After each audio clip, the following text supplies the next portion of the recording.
So, this illustration contains one fundamental error, but my question remains. Do you allow your brain to do its job? The time it takes for your brain to form an ID is determined from a series of variables. Information are pointers, and an ID and a memory are different, first of all in the nature of what they are, but also how they're stored. Or if. See, here's the thing.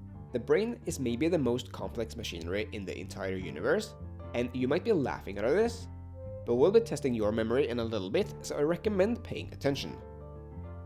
A memory is an actual record of an event, ignoring false positives for now. An ID is only a thought. However, IDs can be treated as if a memory, and vice versa. Oversimplifying, left side brain handles logic, right side creativity.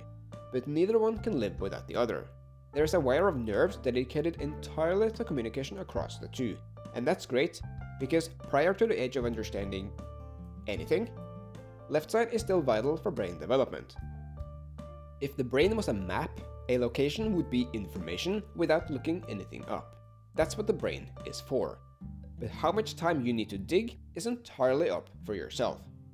What is the capital of England? And you would go, or 46 plus 97 equals.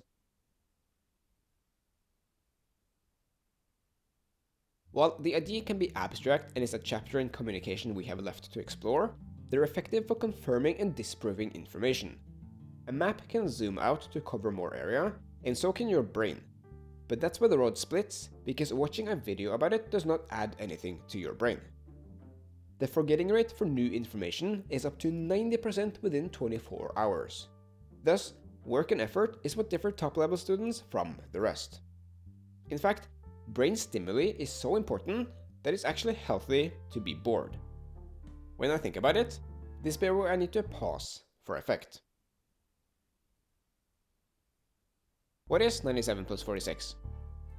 Work and effort is good for two reasons. Avoiding to go through a manual for everything we do every time, because if that was the case, and a learning curve can never reach the end, because while knowledge expands, so does the field it's in. The human memory is divided into short-term and long-term. Short-term might be limited to the number of things it can hold. Just try and see how many of these you can remember.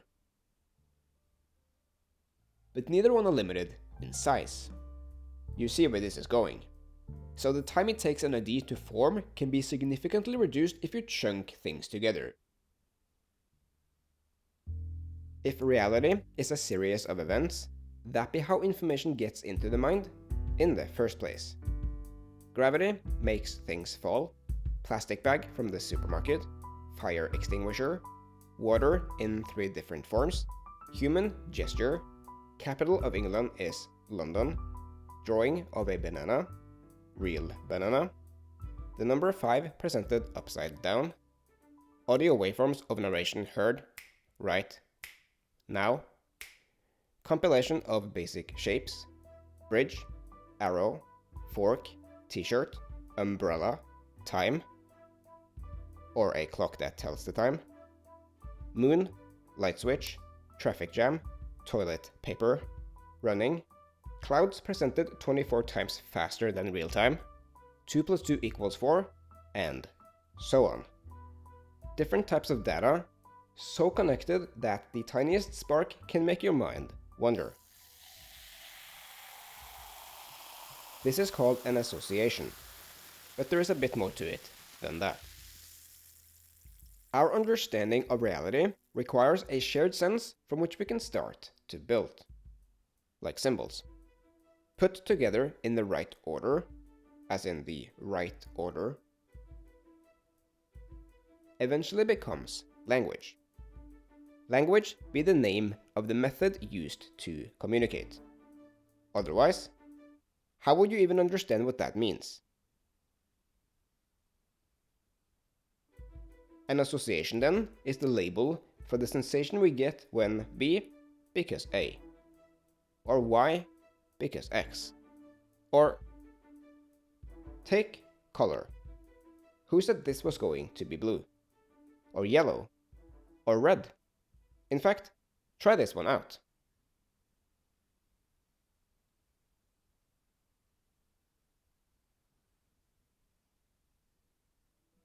Here's another fun fact. Our brains are programmed to know 3 colors only. I know, right? And everything else is just everything else.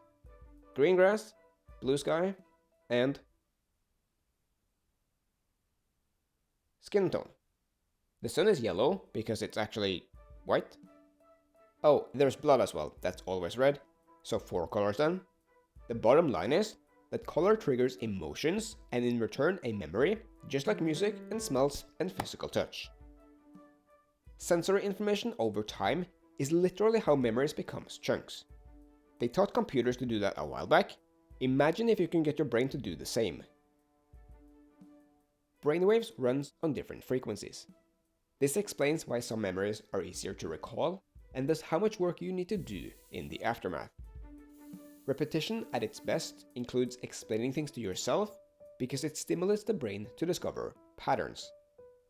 Patterns are so embedded in the human mind that we see them even when they're not there. Still, if you find it weird to be talking with yourself, it might help to know that the brightest minds in history have been known for just that. Concentration equals automation plus circumstance, including time, and personal state of mind, including, yes, it's worth it. What is 46 plus 97? This equation isn't difficult. The increments for when to repeat expands in time, because the memory is being stored and it's being stored faster.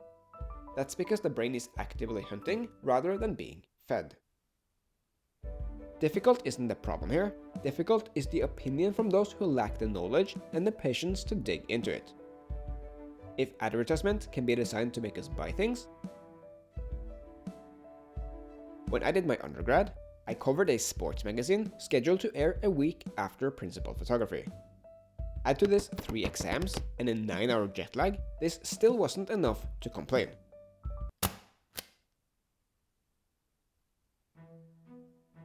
The last thing we need to talk about is how to make good notes. And the reason we need to talk about notes is because the camera on your phone saves you from having to even type. You see where this is going.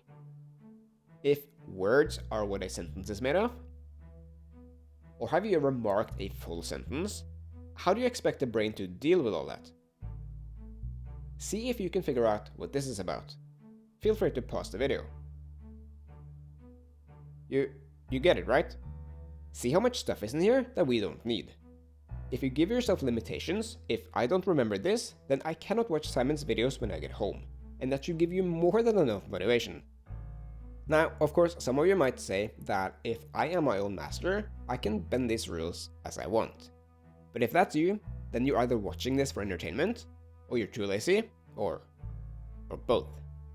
If you want to get good at something, you have to be willing to take risks, and you have to be willing to make mistakes, because otherwise, how will you ever catch an error?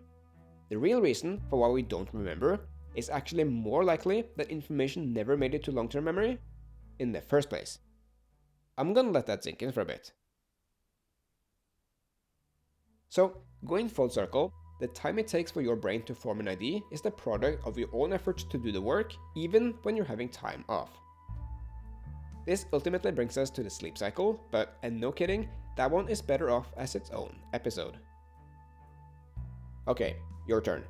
And like I promised, who's the joker now, huh?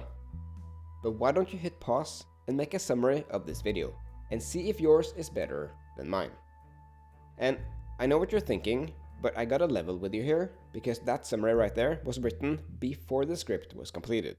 So you do actually have the upper hand here. Find a piece of paper and a pen, and write down what you remember from this video.